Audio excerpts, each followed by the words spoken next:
Hi, my name's Michael Adams and I'm the author of Australia's Sweetheart. This came out of a novel that I was writing about a girl in Australia in the Depression who goes to Hollywood and becomes a B movie star. And during the research process, I was wondering how it was possible to actually get from Sydney to Hollywood in 1936. And lo and behold, I discovered that there really was an actress called Mary Maguire who was just 17 years old and who went to Hollywood on a boat called the Mariposa. And that led me to start researching Mary Maguire's life. I put the novel aside, and 5 years later, I had Australia's Sweetheart. So here's the prologue, which is pretty much about that departure in Sydney in 1936. Prologue, 19 August 1936.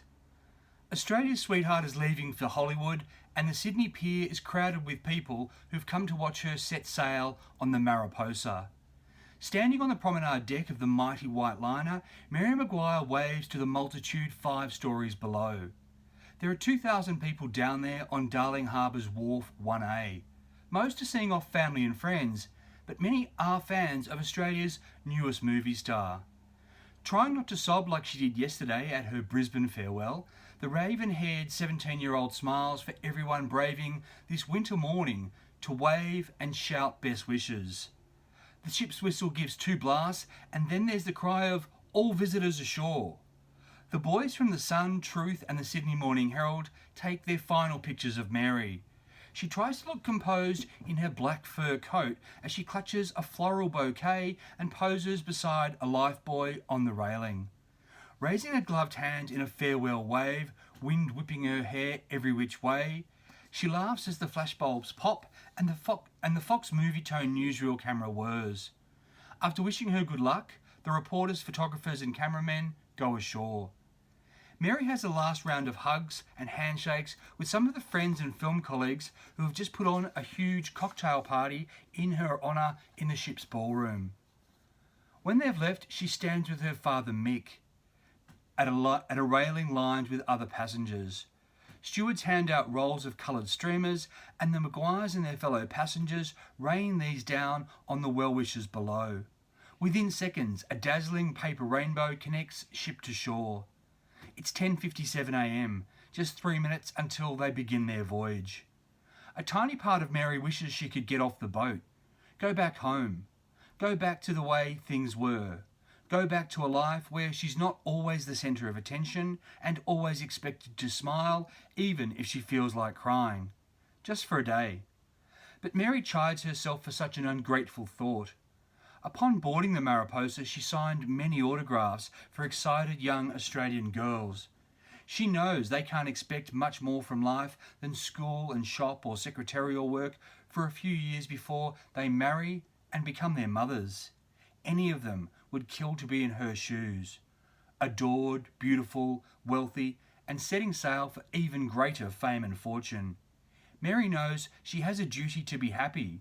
She isn't just living her dream, she's living all their dreams. The most famous girl in Australia and the envy of many a girl in Australia. They're phrases the newspapers have used to describe her. Mary can't deny how lucky she is, just like she can't help the hurt in her heart. Mother, sisters, best friends, this morning they're all more than 600 miles away back in Brisbane. Although making movies has meant such separation before, this is very different because soon the people Mary loves most will be more than 7,000 miles distant. There's no way of knowing when she'll see them again, any more than she knows what really awaits her on the other side of the Pacific Ocean. At least Mary has her dad, big, tough Mick, blue eyes twinkling as he smiles proudly. He's well padded these days, but still dapper in his 3-piece suit. He may no longer be a welterweight champion, yet with him in her corner, everything will be fine, surely. Moments before 11 o'clock, the Mariposa's whistle sounds 3 times. The hawser lines are tossed off deck, the boat's engines rumble, and its twin stacks belch smoke. This is it. She's really leaving.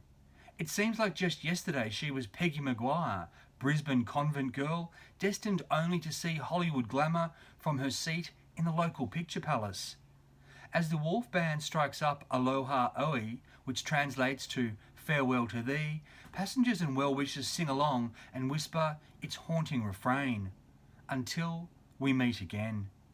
Tugboats help the big liner away from the shore. It's a marvellous and melancholy spectacle as thousands of colourful streamers strain and then snap, symbolising all the ties broken by this departure. The Mariposa rounds Miller's Point and slides beneath the mighty arch of the Sydney Harbour Bridge. Gaining speed, saluted by honking ferries, the ship steams eastward as Mary takes a last look at this city. While it never really was home like Melbourne or Brisbane, Sydney holds a place in her heart because it was where she was first considered for Hollywood.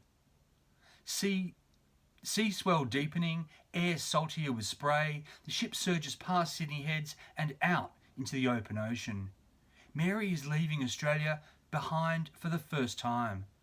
As the cliffs and beaches recede in the ocean haze, it's far from clear what her life will be like when she next sees these shores.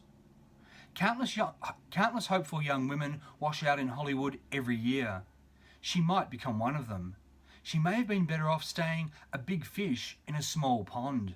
But if she does make it in America, then the next time she sees Australia, she might be a star as big as Janet Gaynor, Helena Hayes, Louise Rayner, Maureen O'Sullivan. Thinking of these goddesses conjures a reverie of shiny limousine doors opening at gala premieres as searchlights sweep the sky above Grauman's Chinese Theatre, and the cries of dozens of seagulls following the boat shatter any reverie. Australia has slipped out of sight behind the liner. Unable to know that she will never again lay eyes on the country of her birth, Mary seeks out the luxury of the Mariposa and starts counting down the days until she takes on Hollywood. So that's the prologue, and that's the image of Mary and her family just before she left for Hollywood in 1936. A picture which I bought in an eBay auction as I became slightly obsessed and researched her life.